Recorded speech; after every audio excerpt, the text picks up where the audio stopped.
Boom, live. Hello, welcome everyone. Sorry, I'm rushing a bit at the moment. I am flat out at the moment with house moving preparation. I'm going to be moving house like 2 weeks from now.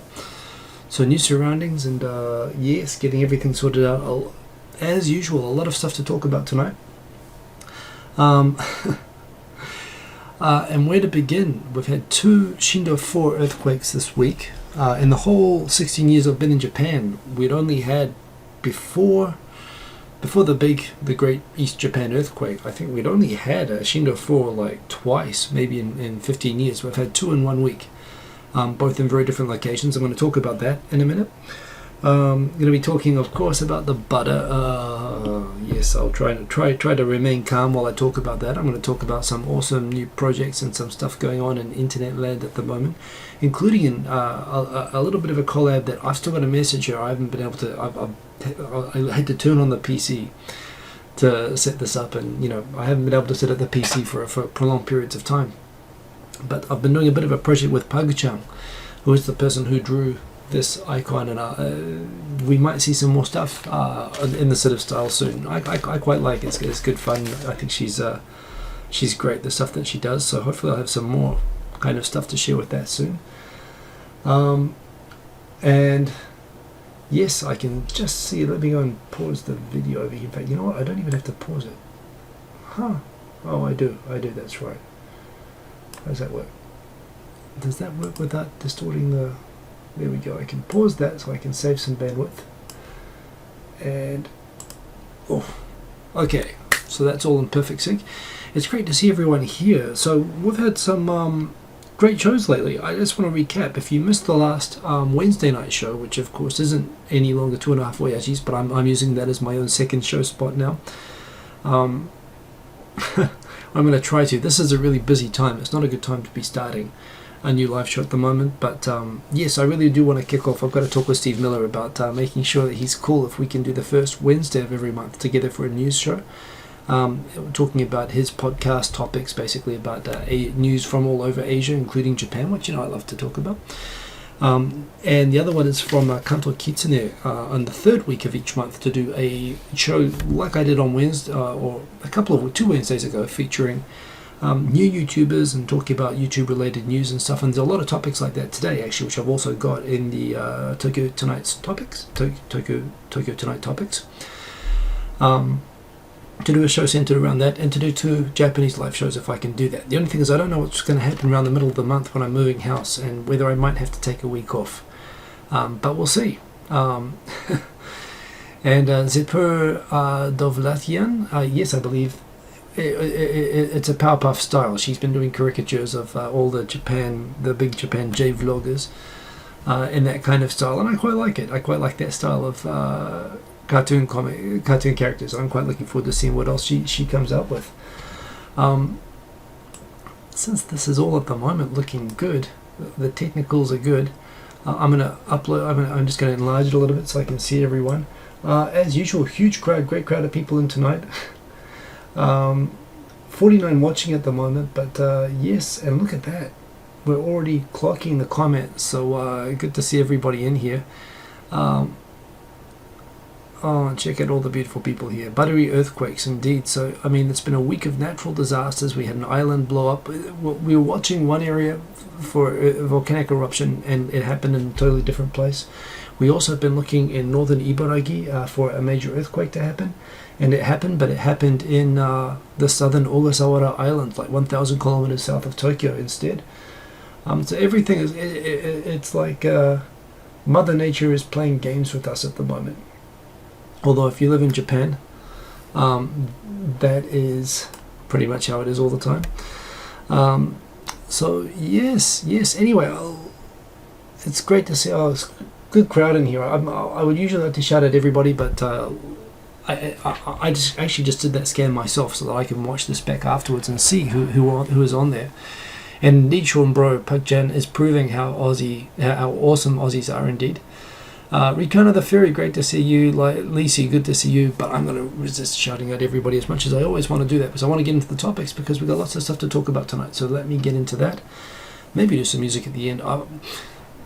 Yeah, I didn't even actually feature this, did I? But I do have a musical style in mind, except I'm not really set up for doing it. So I may do a video, a music track at the end.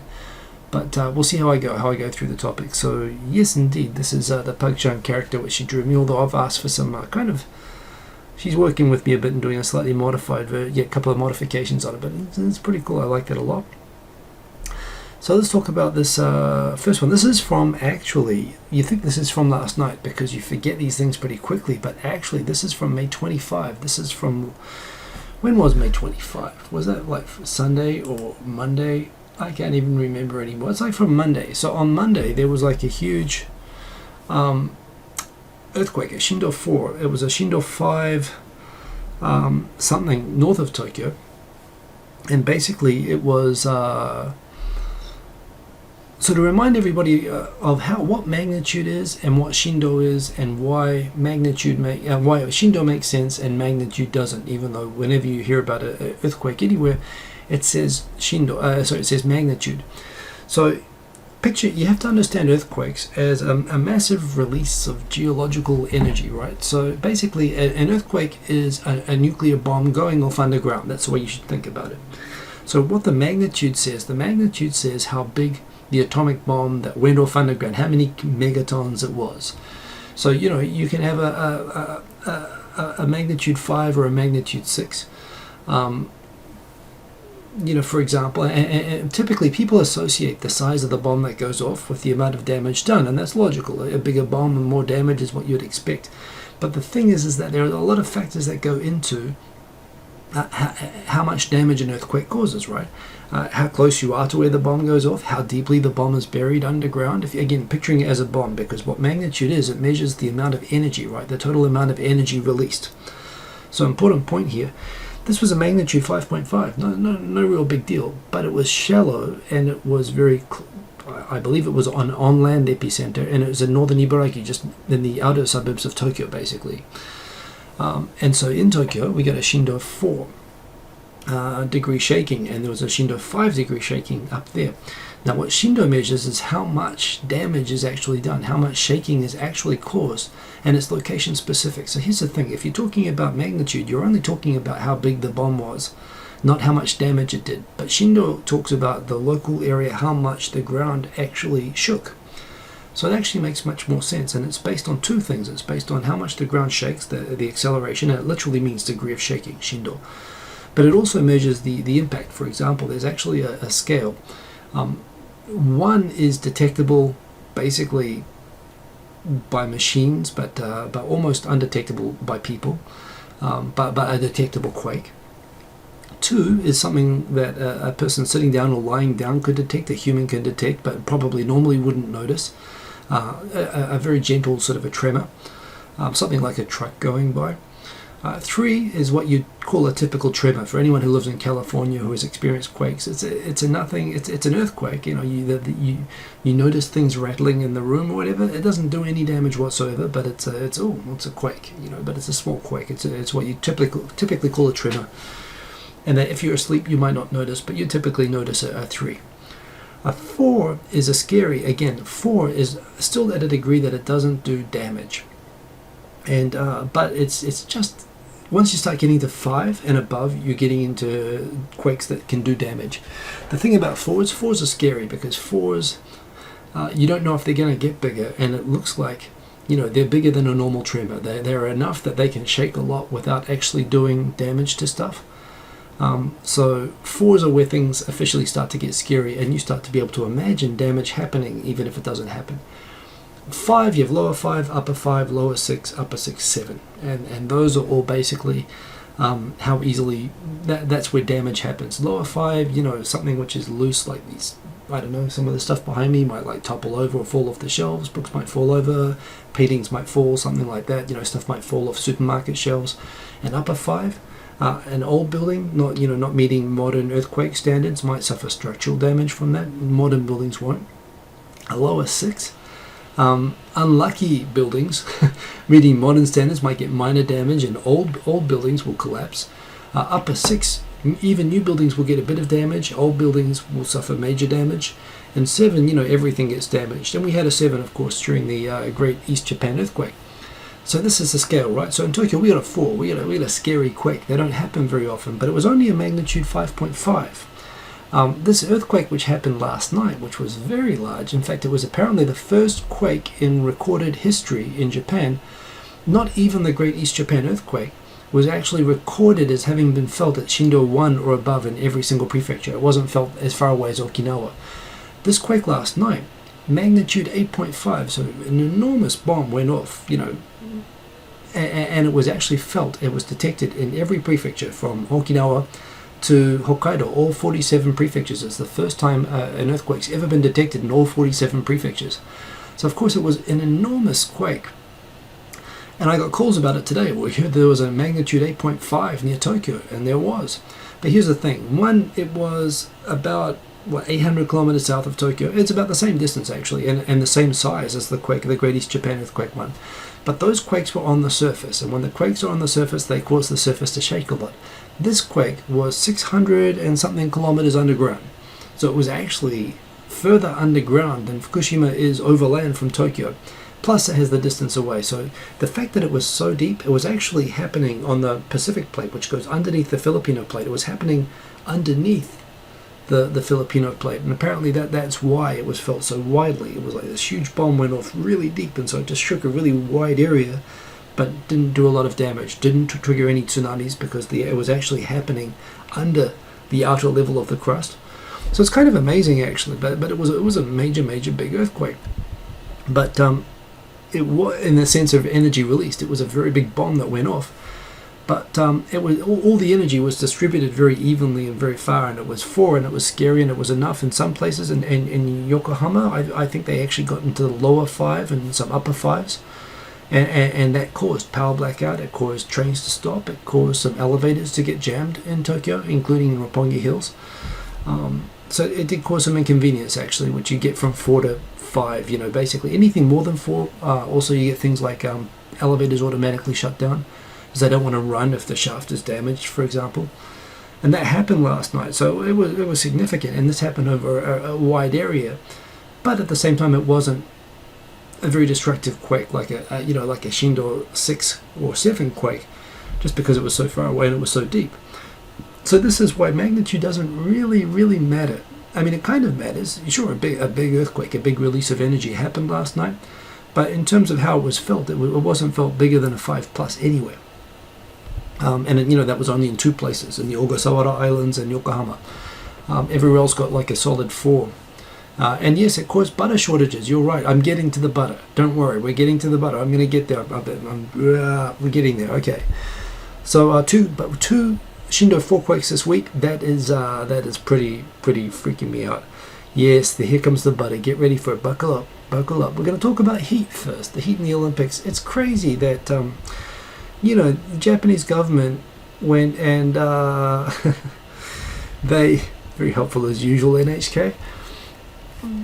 The 1964 games, they know how hot it gets in Tokyo during summer, and if I've lived in Singapore, I've lived in the tropics, I've lived on the equator, and Tokyo's got this weird thing. Japan has this weird thing. They love their 4 seasons in Japan, because the 4 seasons here are extreme. You have Arctic cold in winter, and you have extreme tropical heat in summer. You have very distinct weather patterns and far extremes. I mean, again, like you get maybe in the central United States or whatever as well. You get very hot summers and very cold winters and so on. You get those here too. And so, having an Olympics in the middle of July in Tokyo was considered a bad idea back in 1964. So they moved it back to October back then. The problem is nowadays, because of sponsorships and all this other all the money involved in the Olympics, you just can't change it from July. So they're going to have the Olympics in July, when Tokyo is going to be. And having lived in Singapore, I will tell you with confidence, Tokyo in July is hotter than Singapore, and it's less pleasant, because at least in Singapore it's hot all the time. So there's air conditioning, and it's made, there's shade, and everything's made to be in a hot country. But in Japan, there is no relief. Everything is designed in a half-hearted way to cope with heat, to cope with cold, to cope with earthquakes, to cope with typhoons. And everything is done to a kind of degree, but not sufficiently. Tokyo is miserable in summer. I always tell people, don't come to Japan. Come to Japan in November, December, even January a little bit, but October. Come any time of the year, but don't come June, July, August, maybe not even September.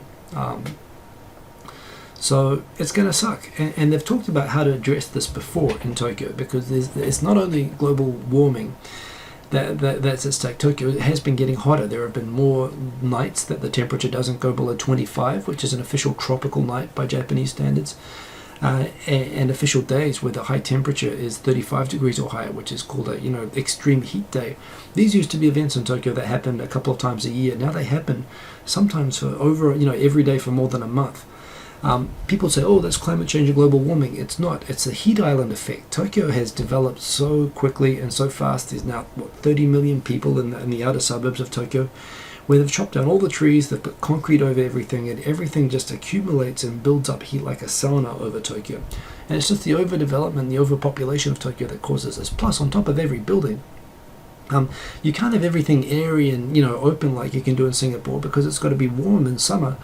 Warm in winter, so they basically have everything kind of shut off, and huge air conditioning units on top of every building, and these things pump out hot air during all through the summer, and they contribute to the hot air, and they reflect heat up as well, all the concrete.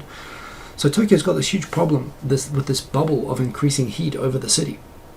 Summers here are miserable. I mean, I admit I love Japan, but the summers here really suck. I mean, a lot of people go up into the mountains where you do get quite nice winters, or go up to Hokkaido for summer.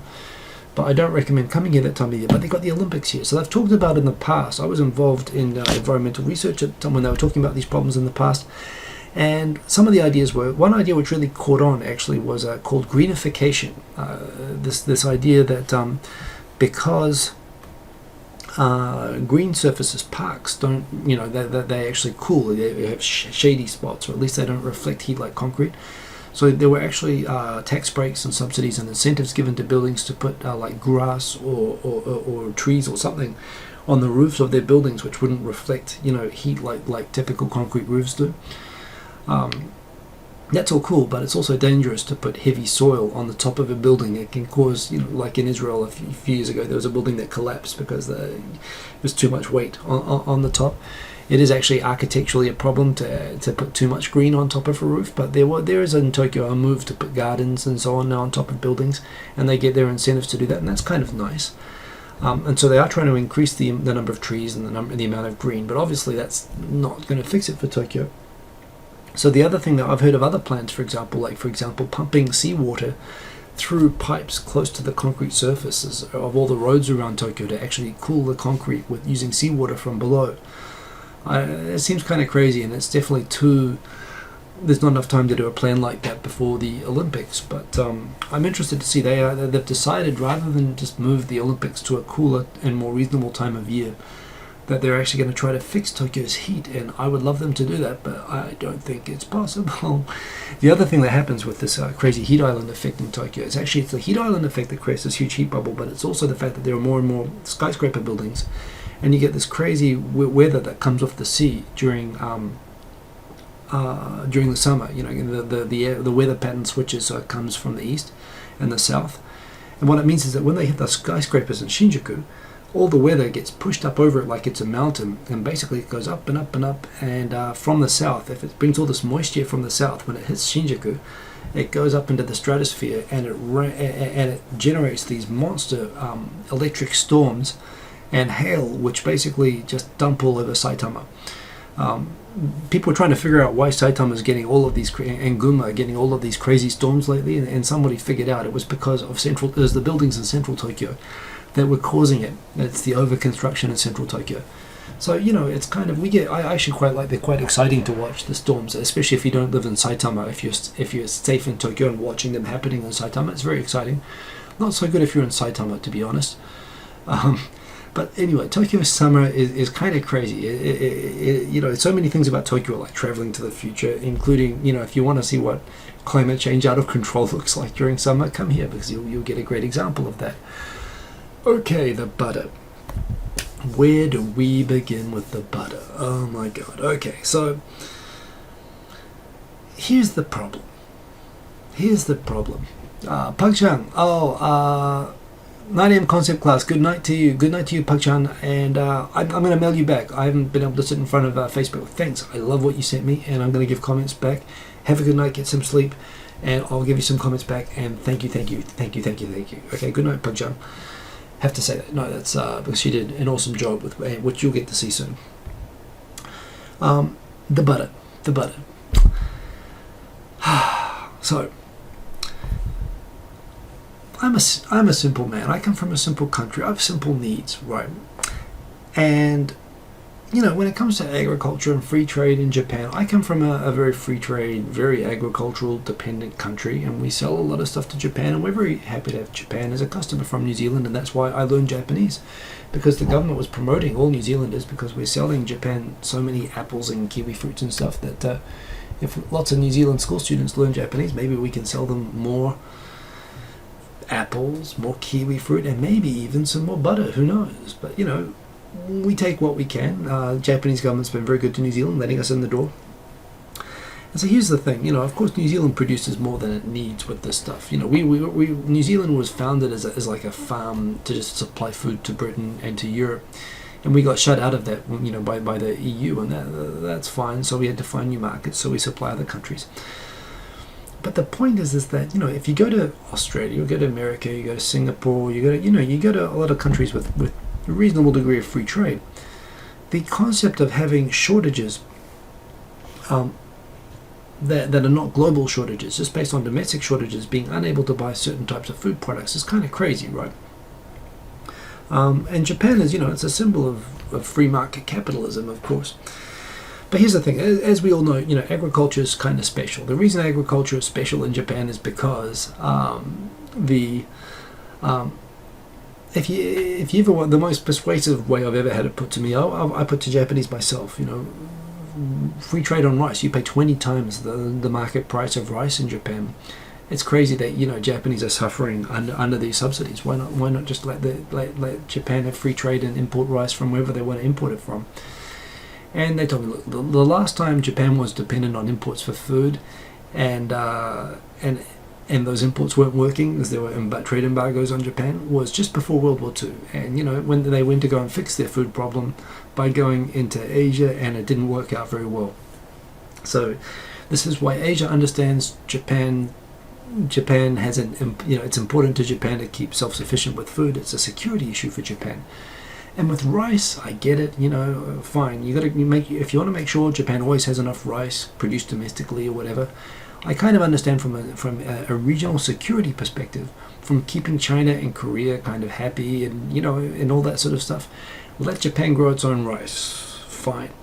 But here's the thing with these free trade negotiations, I've talked about this before, Japanese farmers, which basically they're one of the major lobby groups that influence the current government, the LDP, they've demanded that no matter what free trade concessions are made, to benefit Japanese manufacturers being able to sell without trade duties anywhere else, they want to make sure they basically got the government to make an election promise that they would not compromise at all on 5 food products. One of those food products that they promised that they would fight to the death and sabotage an entire free trade deal for the sake of protecting was the dairy industry in Japan, which is mainly up in Hokkaido. They produce butter, yogurt, cheese, all that sort of stuff. And, I understand it with rice, but for some reason the dairy industry also got this whole thing that we will never let our dairy industry lose their monopoly over being able to supply Japanese consumers, like myself and anyone who lives in Japan who eats butter or yogurt, and that's cool. Fine, okay, they want to supply themselves. It's a little bit Marxist, it's a little bit North Korean style, but this is basically collective farming, and the whatever. So they decide to do that. So here's the thing, the problem is that the average age of farmers in Japan at the moment is 75 years old. I mean, they're actually coming up within 5 years to the average life expectancy. They're already starting to die out, and they're not being replaced by young people. Young people don't want to take over being farmers, and they're trying desperately to get farm workers from other Asian countries into Japan at the moment.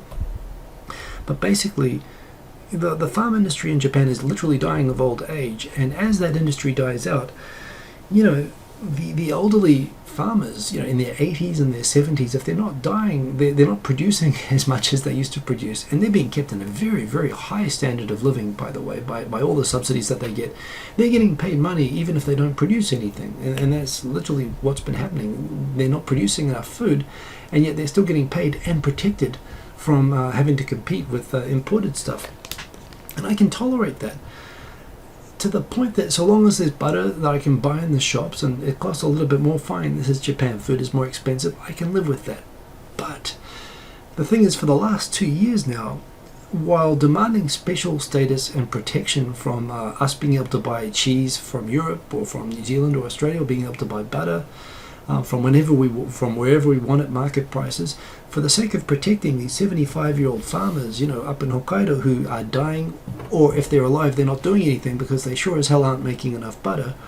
And for the sake of keeping them in their Mercedes-Benzes and doing nothing and failing at their basic job of making enough butter in a market that they have a complete monopoly over. I mean, they've got us over it's like the guy with the clothes horse, with the jumping horse. The gym horse, from the scene in Pulp Fiction, in the basement. That's basically what the whole of the 99.9% of people who live in Japan who do not actually make butter are currently in that position from the market thing. And those old people are there. We're in the gym suit and we're tied down and we've got no other way to comply. They can have their way with us, and they're not even doing it. They're just lying back and not even making butter. And so we're getting screwed on price, and on top of that, they're not even making enough. And so, the Japanese government came up with this brilliant plan. Last year, they flew in an emergency amount of imported butter, and they've announced that they're going to do the same again this year. They're going to import 100,000 tons of butter. And again, so if you have a problem with a butter shortage in a free market country, in a normal country with a normal economy that's a normal member of the international community, well, what happens? Consumers would go, the price of butter would go up, all the butter suppliers in the world would rush to supply to Japan, to supply those supermarkets, to give Japanese consumers all the butter they need, because of course if there's a shortage in Japan, there's more demand and prices will go up, and everyone wants to go and supply, and Japanese are already used to paying high prices for butter, so it's a great opportunity. The problem is that the Japanese government doesn't want Japanese consumers buying foreign butter. They want to protect those old farmers that are doing nothing.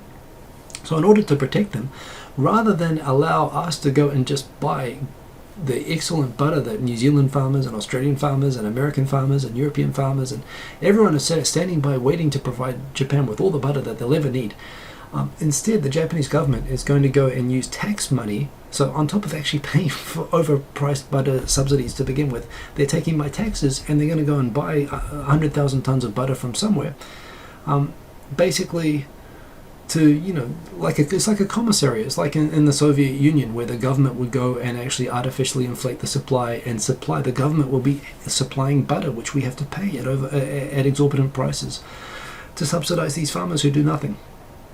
And that is frustrating and annoying to me. It doesn't make any logical sense.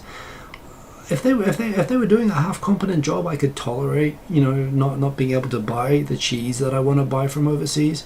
The thing with the cheese, by the way, people ask me about this. The reason you can't buy most cheese that you want to buy from overseas is that Japanese, again, it's not only duties and restrictions on imports that the Japanese government impose. They also impose a lot of soft restrictions. For example, they impose a restriction on cheese are not allowed to contain any preservatives in Japan.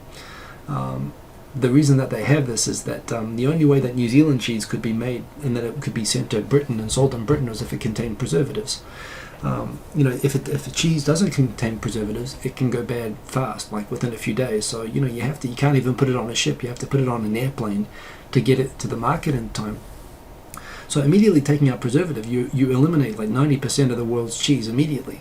And it means that the stuff that's there, is going to go off probably by the time it arrives at the Japanese airport. So it basically means that it makes it physically impossible to import cheese to Japan. I mean, the stuff which gets here is very expensive. It is flown in by airplane, and often it's reformulated from the normal cheese that you get in Australia or America or Europe, because they have to take certain things out, which are things which extend the shelf life of those products. So, there's lots of ways that they basically, they call that for consumer safety, but it's not. That's just a sneaky way of making it physically impossible for cheese, to make it look like you're not blocking cheese, but making it practically impossible to import. But yeah, for me, just the fact that the government, what's going to happen from this is that we are going to pay extra because we're paying through tax money for the government to go and buy butter. The government's going to go and buy butter in order to protect the prices and the monopoly of these farmers who are not doing their job. 2 years in a row now we've had shortages in Japan, and it's not going to get better because they're complaining it's because of the heat and there's not enough stock and the cows are tired. And well, maybe all of that's true. Well, that's not going to get better. But also, the people are just failing at their basic job, and they have a monopoly and they're failing. It's like if we had a telephone company that's the monopoly company, that's the only company that can supply us with telephones, and they have a shortage of people and they don't do their jobs, and so no one has telephones, right? It's the same with butter.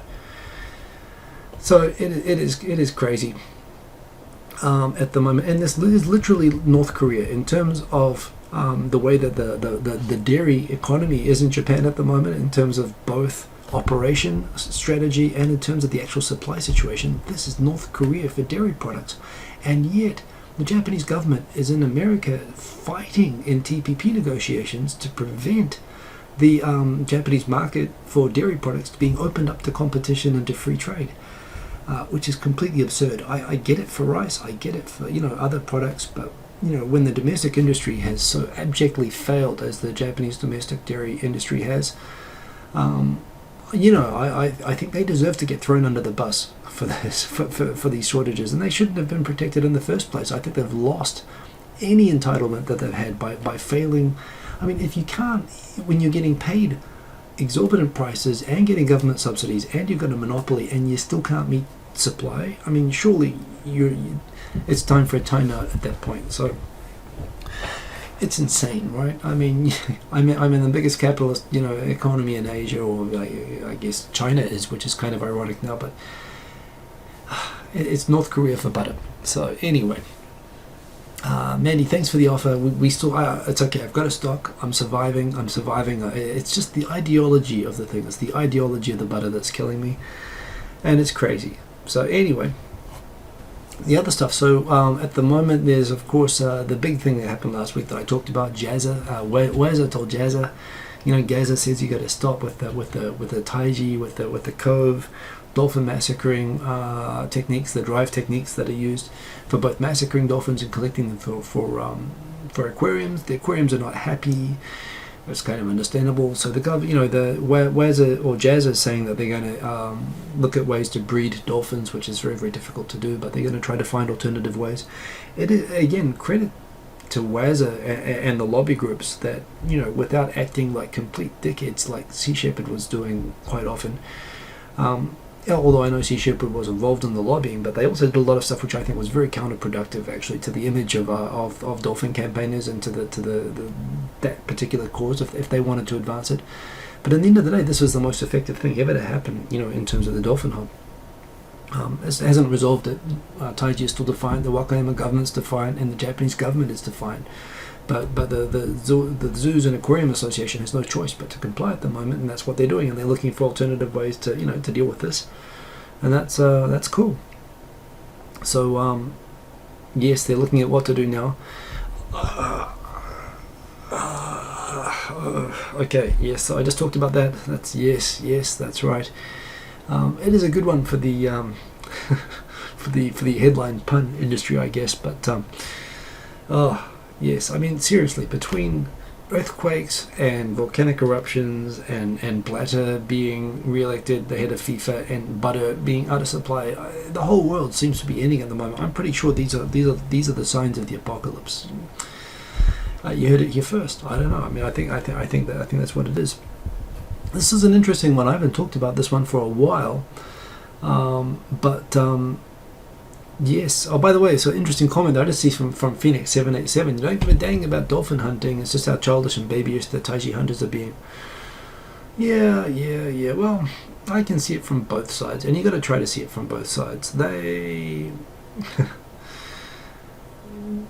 To there's an awful lot of hypocrisy in the anti-dolphin hunting side of things here. The fact that we are singling dolphins out as special, there's a lot of cultural, colonial mentality, frankly. It's like, oh, we can't believe that they eat that mammal that's exactly like a cow but it swims in the water. Oh, but we think it's like a super intelligent thing, and we need to treat them like they're special.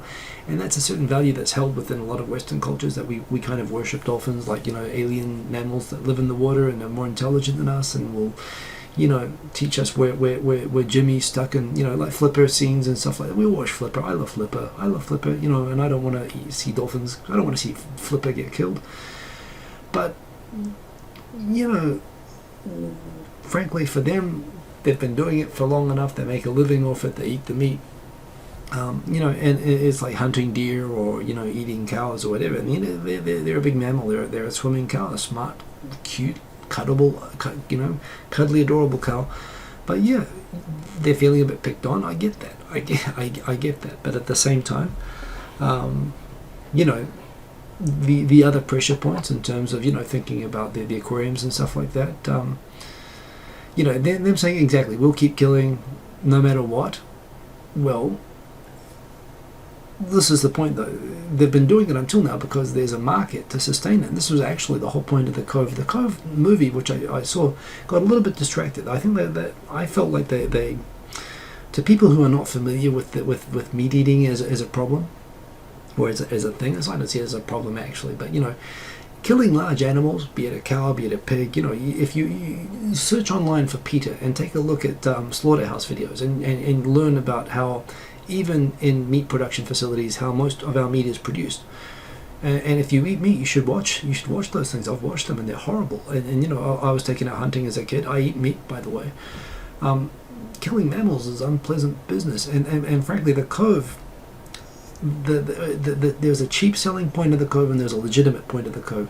The guy who was involved, the trainer of Flipper, who was involved in the Cove movie, he made a legitimate point saying that, this is something where most of these aquariums are making a business off the supply of these Taiji dolphins, and that's where we need to address it. And that's what he said, and that's where this is coming through. But, the cheap sell, that's the economic sell, and that's what worked. But the cheap emotional sell was the showing the slaughter scene. And the slaughter scene, I'm sorry, it's not...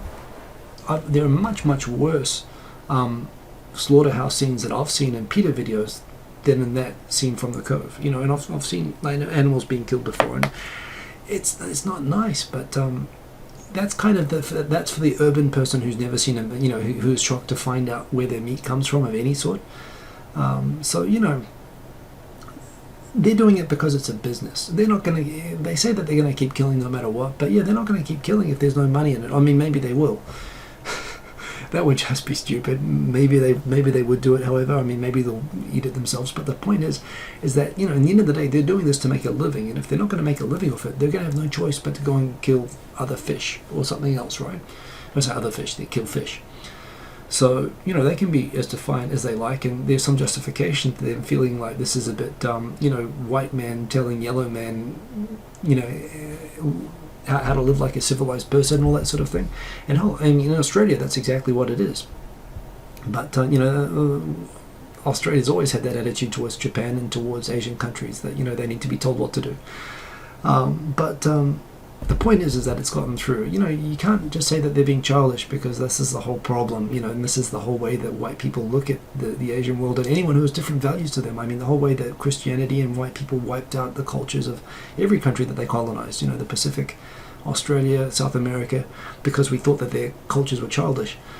So there is a bit of that. And you got to be aware of that and be aware of the own hypocrisy in your own message. And that's why the real message in the end that's not hypocritical and that actually worked was the economic one. And that message was there in the Cove, and I respected that part of the movie. So yeah, there's a lot of childishness on both sides of this, and I think it's more helpful to get to a result to focus on the hypocrisy and the childishness on your own side than on the other side. Because you're not going to be able to address it by just calling it childish when you're not completely aware of your own side and how you look yourself. But this is it. This is where you make progress, and it's being done. So applause. And the money doesn't. Phoenix 787. You're confusing whaling and dolphin hunting. There are subsidies that do come from dolphin hunting, but the dolphin hunting is a commercial enterprise. The whaling is a government enterprise. But the dolphin hunting, that's not IWSP, that's not Whaling Commission sponsored. That meat is sold. And those dolphins are sold, and that's why he was making the whole point. I mean, you've seen the curve. I'm assuming you're talking like you have. There's a lot of money from, I mean, the Taiji dolphins are sold to 16 different countries that are not members of WASA. They only get the dolphins from Taiji. It's like the biggest dolphin supply thing in the world. And they get a lot of money from the aquarium supply and from the meat. And if you go to Shizuoka or you go to Wakayama, you can see dolphin meat in supermarkets. It's sold. People eat it. So no, it's not government money. They get subsidies. They get rural subsidies. They get roads. They get aquariums, and all that sort of stuff. But it's not like whaling. Whaling is government funded, not dolphin hunting. Anyway, sorry, I get distracted. But no, thank you for. I do appreciate the discussion, Phoenix. I'm sorry. I'm getting a little bit.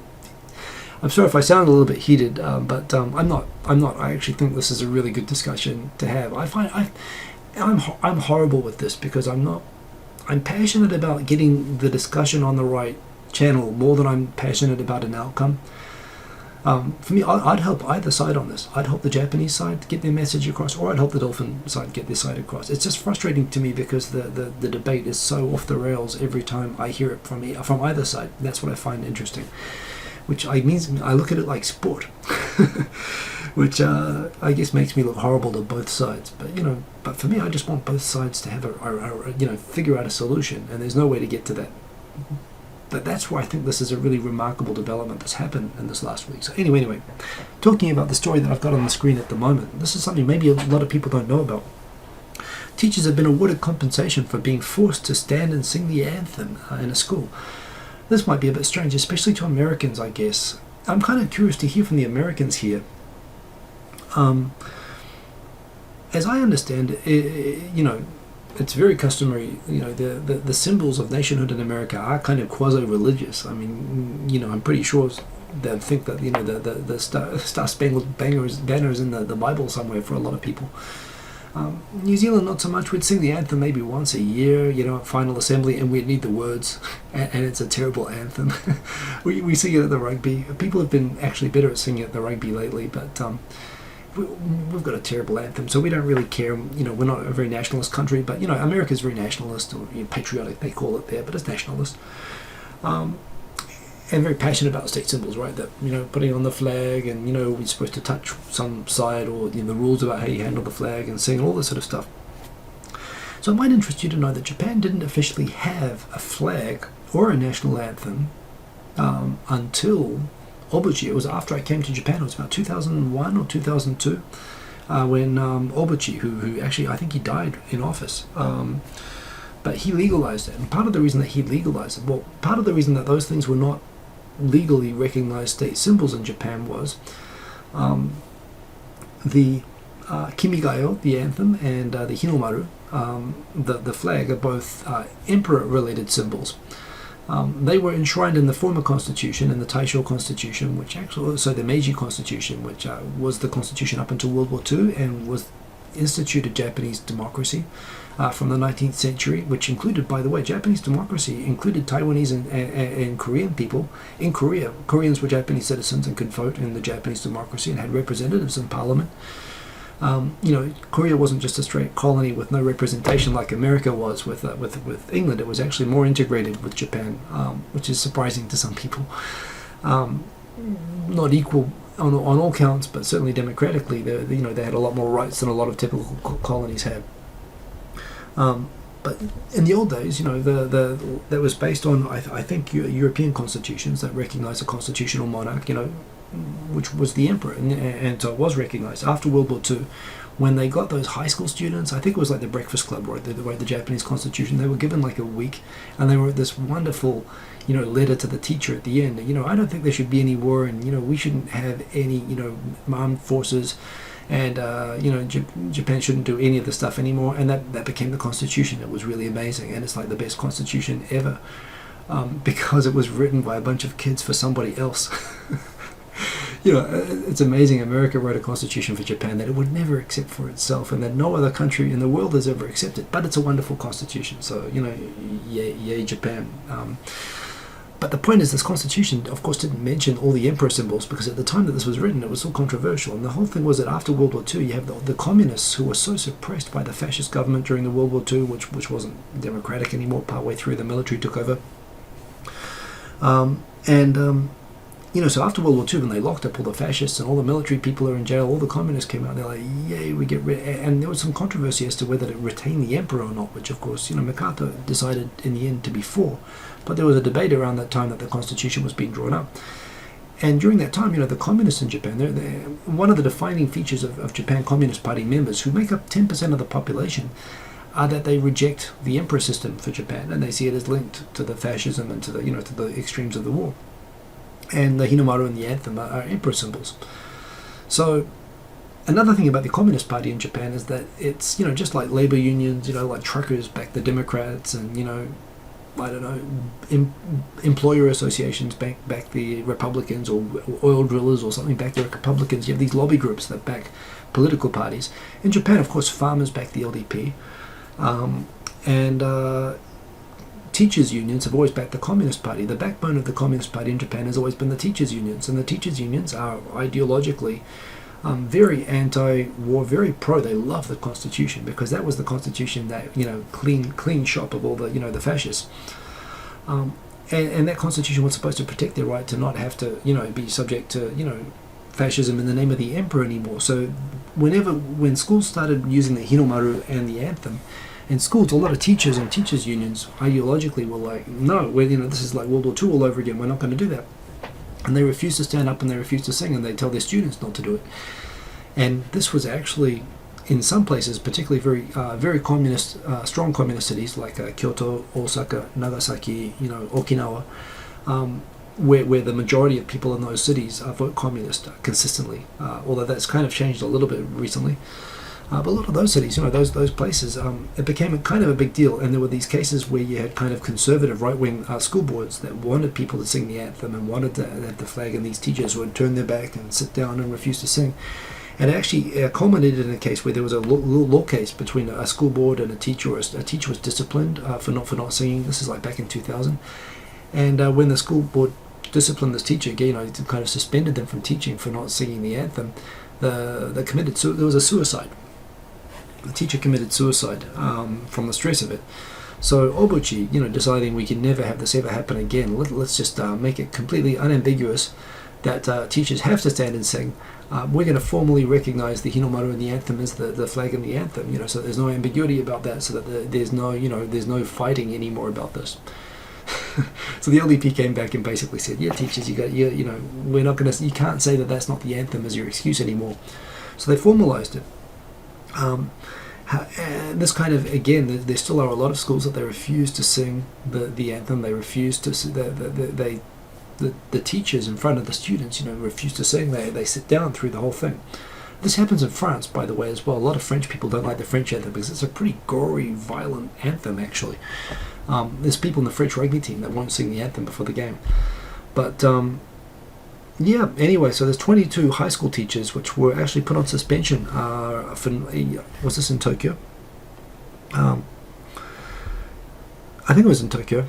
Tokyo District Court, anyway. So they refused to do that, and were put on suspension. And I think they all got awarded basically $50,000 each compensation for wrongful suspension by a Tokyo District Court. So the district court sided with the teachers and their right to free speech to not sing the anthem. It'd be interesting how that would go in America, actually, if you had teachers who would refuse to sing the American national anthem. I would think that the school board and the rednecks and the Tea Party people would probably get to them before. I mean, I could imagine it would almost be dangerous to do in America, actually. But in Japan, there's still a lot of ambiguity about patriotism, and this was a case where, yes, some teachers actually got punished, and the LDP is supposed to back them up by formalizing the law, but the Tokyo District Court said, no, you're not allowed to punish them for doing that. Even though there's this whole question, the board, these school boards are now, some of them are mandating that everyone, including the teachers, they're making it a rule that they have to sing the anthem. And these teachers are feeling very ideologically tortured by it because because they're very passionately against the current government system that recognizes the emperor as a head of state even now, which might seem crazy. I mean, the emperor's a lovely thing, but there's still a large chunk of the population that consistently votes communist and doesn't want that. So that's kind of interesting. It's just a big dynamic in the society, and don't underestimate it. It's significant. In the recent local elections, the Communist Party was like the number 2 polling party. They beat the Democrats because the Democrats have completely lost credibility. So they're the only party that you give a protest vote to. They're also they got a reasonable reputation, up and down reputation as local representatives. So that was interesting. Anyway, weak yen, man. The yen has gone to 124 yen to the dollar, which is the lowest level in 12 years. It says 123 in this article, but it's gone low. It's gone to 124. Some people are saying it might go to 127. That's crazy. Like 2 or 3 years ago, it was like 75. So I actually, which reminds me, I've got to change my US dollar savings into yen. I'm not going to go to America. I've got all this money that I saved when I was getting paid in dollars, and this is crazy cheap at the moment. I mean, some might say it might keep getting cheaper. I thought I was going to rush and change all my money when it was like 105. But what does this mean? Well, it means if you live in Japan, it kind of sucks because imported stuff is going to get more expensive, fuel's going to get more expensive, all that sort of stuff, and this is supposed to support inflation. If you're a tourist, if you're from outside of Japan and you want to come to Japan, come now, because everything, seriously, like the yen should be around 105, basically. You know, on the Big Mac index or the normal, how much stuff costs in America, how much it should cost in Japan, it should be about 105. But it's 127, so you've got like a 25% sale on everything in Japan right now. Plus it's getting more convenient for tourists, so that's why they got a picture of tourists there, because right now if you're coming in with foreign currency, everything in Japan is cheap. So that's cool. It also allows Japanese to export things cheaper, you know, so Japanese cars, Japanese products, you know, that are sent abroad. The whole problem with this is that when the yen was so high, you know, Japanese manufacturing cleaned out. They moved all of their manufacturing, you know, to China, where the Chinese currency is going up and up and up, and they're not being able to control that. And it's actually probably whoever stayed in Japan and didn't offshore, which there aren't many, but those people are getting a huge benefit now through exports. But yes, it's kind of it's interesting to see the effect on it. For the first time in, you know, since the 1950s, foreign currency and tourism is actually having a measurable impact on the economy, which it hasn't had the whole time I've been in Japan. So yay, Gaijins, it's good to be one of us at the moment. But yes, indeed, it's I don't know where this is going to go. But I'm glad I have US dollar savings, at least for now, although I want to fix that soon. Thank you, Sagu Life. Travis Moore, thank you for the caricature. This is a pretty good one. Let me, where do we get this? Boom. There we go. Yeah, it actually looks like, well, no, it doesn't look like me, but that's a very well done Photoshop, so thank you for that. New series, starting on Tuesday. I think it's on Tuesday. I set it for Tuesday morning Japan time. Every week coming up, that's right. So from this week, a new series. I gave a sneak peek of the whole scene where myself and Rochelle Kopp were devising the name for the new series, which is going to be called, I mean, if you've seen it, you must have seen it by now, I'm hoping. Go and check it out if you haven't. It's going to be called How Not to Screw Up in Japan, and it's going to be how many part? About a 12-part series. It's going to be on every week. Rochelle Kopp, to tell you who she is. The first episode is an introduction, so you will get to know her a little bit better. She is basically the world authority on managing intercultural problems between Japanese and non-Japanese, mainly Westerners, but also she's done stuff in like other Asian countries, India, places like that. But basically, she's like a intercultural business troubleshooter consultant. She's got a company that has like 70 people. They're located in all these different countries. And basically, if you have problems like, for example, with a Japanese expat in America who's, you know, having trouble adjusting with the American company, or cultural clashes within a company, or foreign companies trying to come to Japan that are screwing up or that are having cultural issues, her company specializes in providing audits and advice for how to fix that stuff. And I think she's the only country, her company is the only company in the world that specializes in this. And it's fantastic. I mean, I obsess about this stuff all the time because I work in all these international companies, and I'm always thinking about how to get things working really well. And her job is just looking at, you know, dozens of examples of these things. So I love sharing my experiences with her, and she's got so much experience around this and understanding the things that can go wrong when Japanese do business with Americans and Americans come to Japan and screw up. And it's funny, we talk disaster stories, we talk about good examples, we talk all sorts of stuff. And she is a world authority on intercultural business practices involving Japanese culture. So I made friends with her through LinkedIn and through some other things on the web. I really find everything that she posts interesting. And we met a couple of times and had some great chats. So I said, come to the space, let me interview you, and we'll do it in little chunks, and we'll make it a series. And so this is going to be really awesome. It starts from Tuesday morning Japan time, and yeah, it's nice. It looks good. The sound is everything is actually recorded pretty well, and Rochelle is really fantastic. So you'll get to know Rochelle and get to see me on a regular weekly show. So I'll have more regular videos, and so look forward to that. We're running out of time. I'm going to go through these very quickly. Screw up. You know how I always said when we talked about Tokyo getting the Tokyo Olympics, fine, take the Olympics so long as it's not taking money or resources or has any adverse impact on the recovery of the Great East Japan earthquake, which it did. It took away all of the construction money. It's all the construction companies came down here. All the stuff up north got delayed. Huge waste. Spending $1.7 trillion or some crazy amount on this stadium. Oh, sorry, 1.4 billion. Trillion is the yen amount. Billion US dollars, and they just figured out that we won't be able to build the roof. And the whole thing is, in the first place, the stadium is a roofless 80,000 person stadium from the 1964 Olympics that was perfectly good. I've been to fully packed rugby games that have been played there. This is a national stadium. It fitted 80,000 people, and it didn't need to be knocked down and rebuilt. You could have used it for free, and instead they built a plan to do a $1.4 billion stadium. The entire point of which is that it'll be climate controlled, which you need because it's going to be crazy hot like we just talked about before, and be super futuristic and updated and everything. But they just figured out they won't be able to build the roof. So what is this? It's just a huge hole in the ground to pile money into, and misery for the people up north who should have gotten all that construction money in the first place. Just a complete balls up. And right now the government and the Tokyo government are pointing fingers at each other and blaming each other for it. But the kickbacks have been paid. Nobody cares anymore. They're just going to build the sloppiest job that they can get the thing done in time. And it's extremely disappointing. I mean, if you're going to... They're not even going to do it. The school picture, they're not even going to actually build it. They're just going to recreate, an upturned bicycle helmet version of the current stadium, which they never needed to knock down. So it's crazy. Okinawa governor is currently doing a tour. He just went through Hawaii and now he's going to the mainland, basically just like saying screw you to everybody in America at the moment. Sorry, I say that a little bit facetiously, but basically he is, Okinawa's feeling a bit screwed over the base thing. When they talk about the relocation of the Tenma base, they don't want that base relocated within the same prefecture. They're saying we've got too many bases and too many American troops in Okinawa. And we want the Americans to consider redeploying outside of Okinawa. If you want to force Japan to relocate outside of the prefecture, or move them to Guam or something, but don't relocate them inside Okinawa, because everyone in Okinawa is fed up with US bases and the problems around US bases, which also, by the way, provide a huge economic boost to the people of Okinawa and the economy.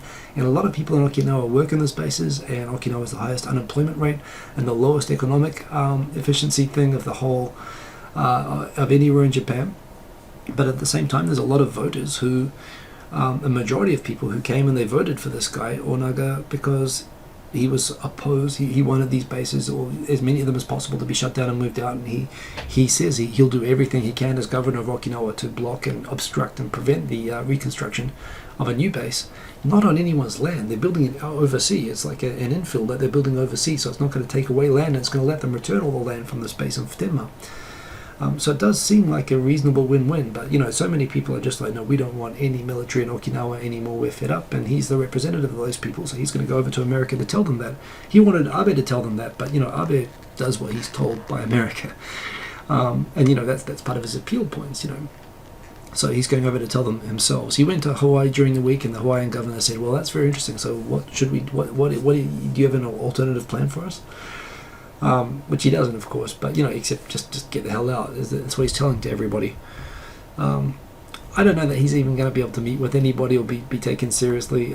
I think American media likes to dishonestly portray this as a problem of the Japanese government screwing Okinawa, and America's kind of, that's just Abe's being horrible. I've even seen articles saying, Japan should consider its support for Abe when Abe's, acting like this. But Abe's doing what the hell he's told. It's like the Constitution, right? You know, this is America's putting its troops where its troops need to be, not just for Japan, but for the sake of security in the whole of Northeast Asia. And for that reason, you know, it's kind of sucks to be Okinawa, but they got to be there. And, you know, and this is a reasonable compromise, but it is tough. And you know, Okinawa is getting screwed.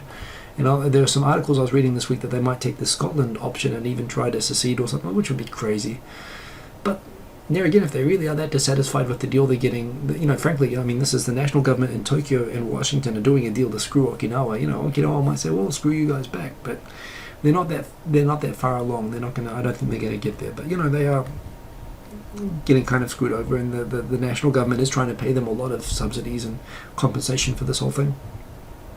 But you know, they're also getting ignored, so that's why he's doing this tour of America.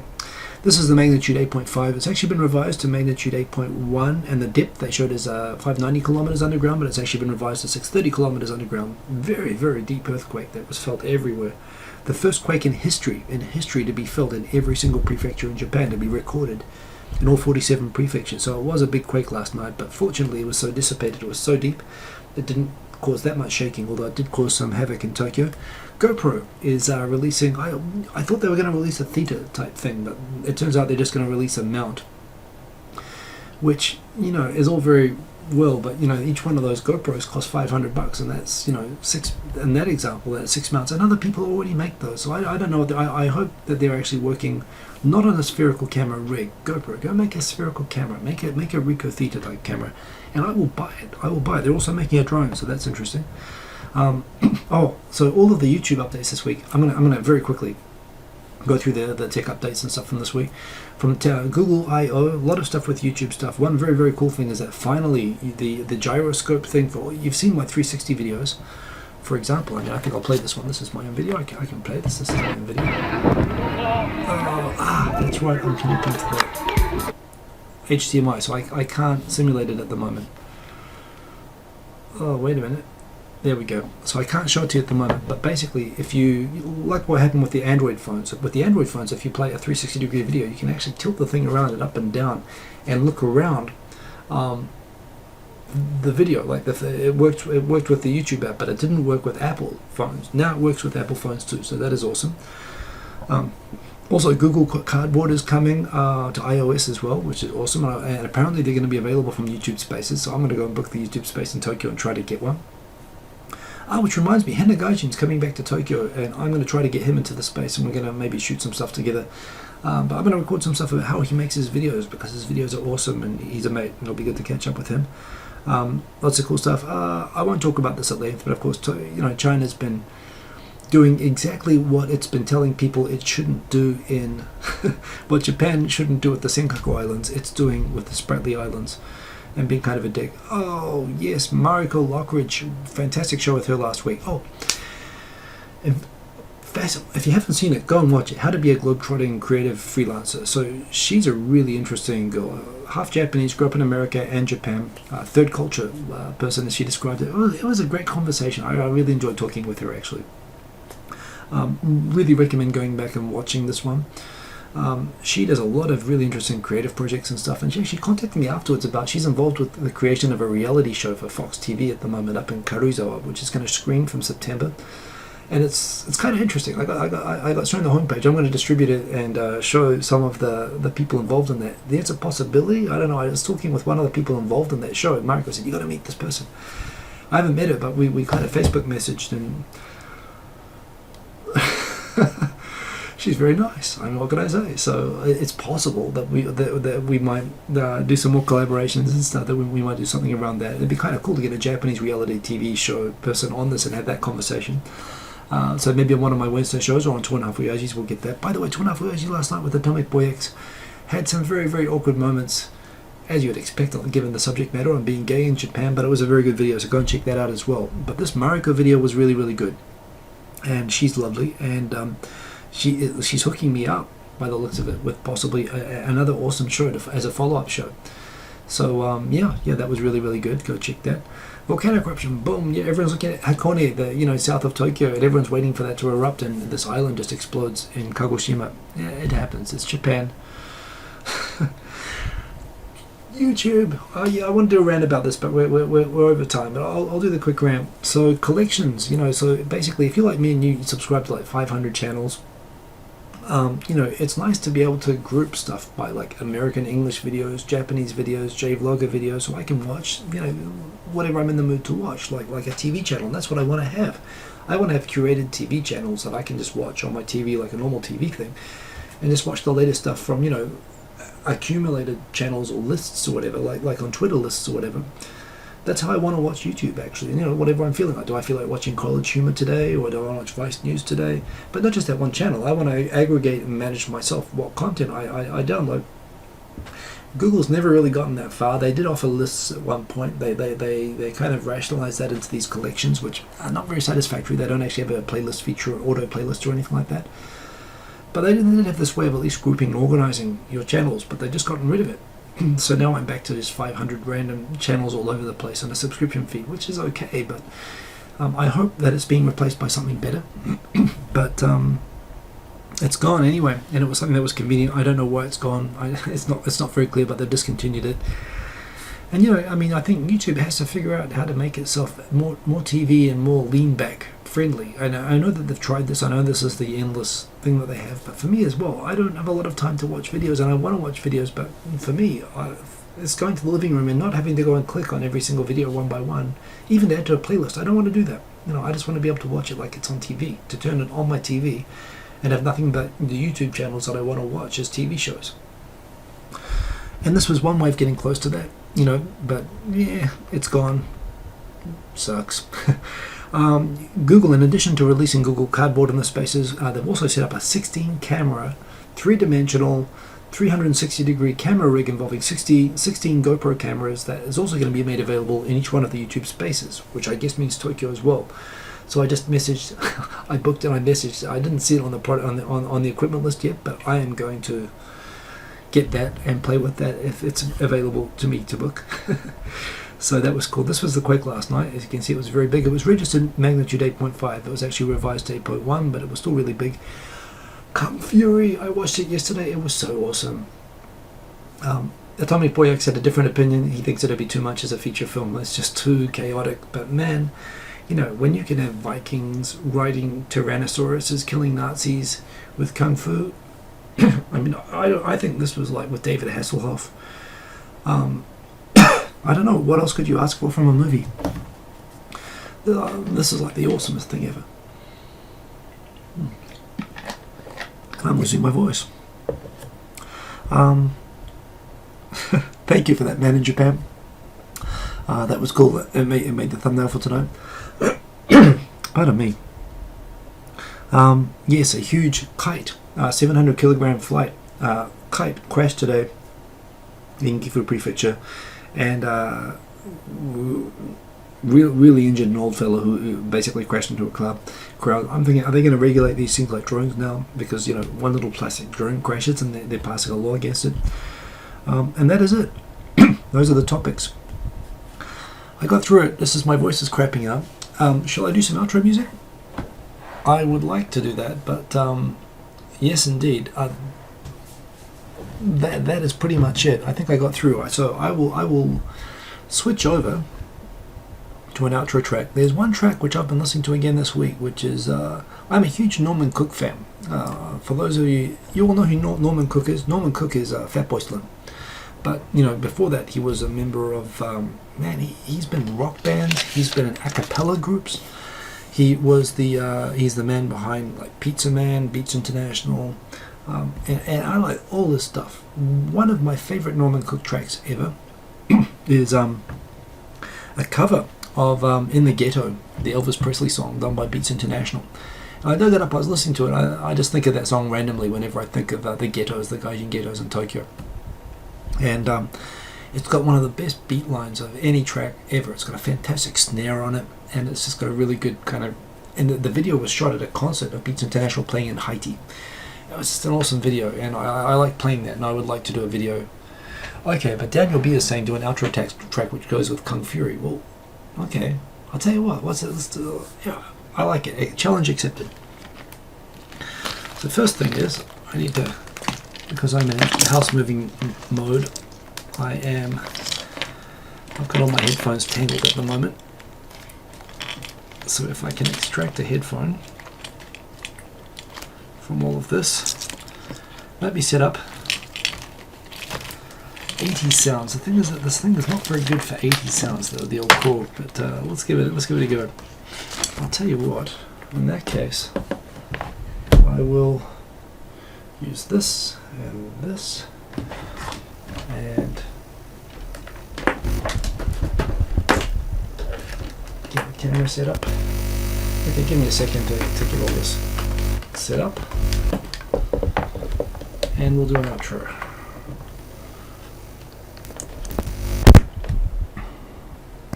Yeah, the good thing about setting up the iPad is that it means that I will not have any problems there.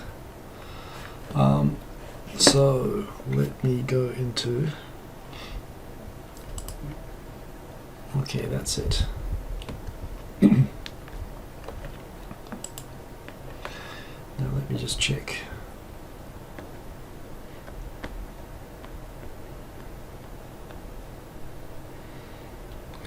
Okay, Korg.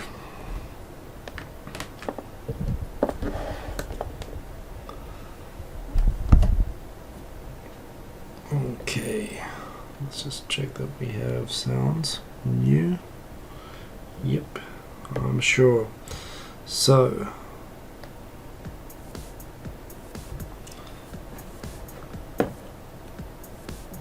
I think that's working. Check my levels. Check my headphones. Oh, yes, okay. Okay, so let's cut that over. Boom. A little bit of a shake just now, but it's Japan, we get quakes, so let's just... Okay, so we have sound. Let's just make sure we save that. And okay, so I'm going to do 80 sound. I'm going to do a Kung Fury type theme. So I guess for a Kung Fury theme, we're going to have like a dramatic beat. Looks like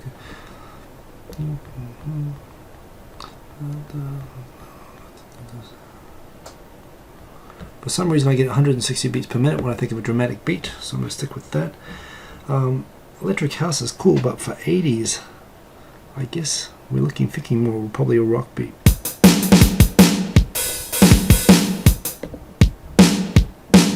Oh, that's good. Okay.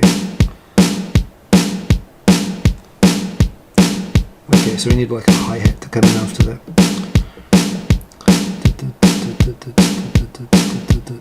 Okay, hi-hat. Try that one. Cut 80s.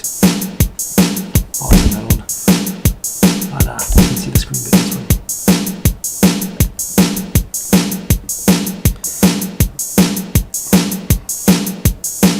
Okay, we're gonna do like I think we're gonna do kind of a crash after this.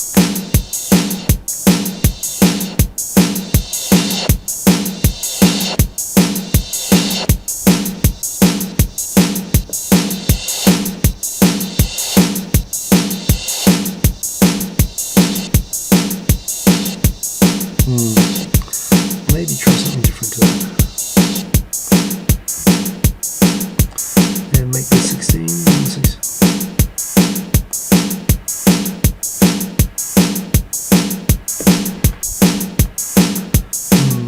That doesn't really work.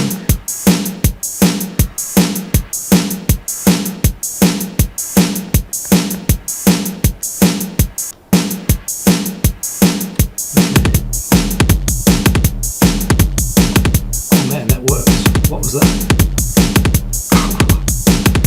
Okay, I'm digging that, digging the beat. So, we have an 80s bass line. Let's go to 80s bass line.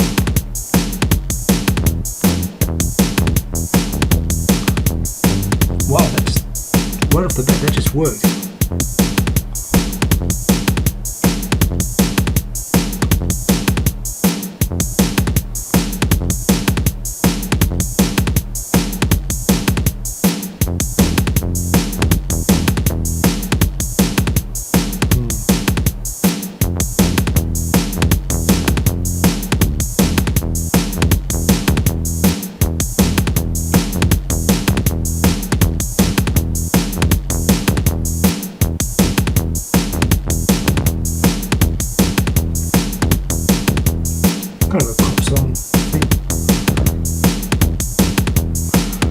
Okay, for the upper.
Fix that bass line.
And that is the outro.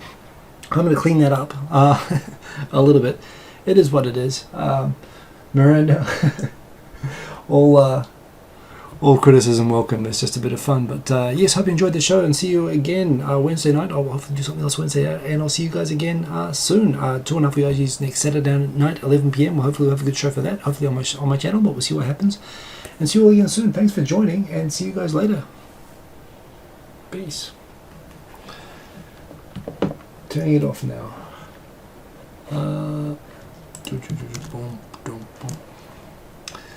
Okay, see all you guys later. See ya, Okinawa. These lyrics. Yeah, well, I'll get to that. Okay, see ya. Peace.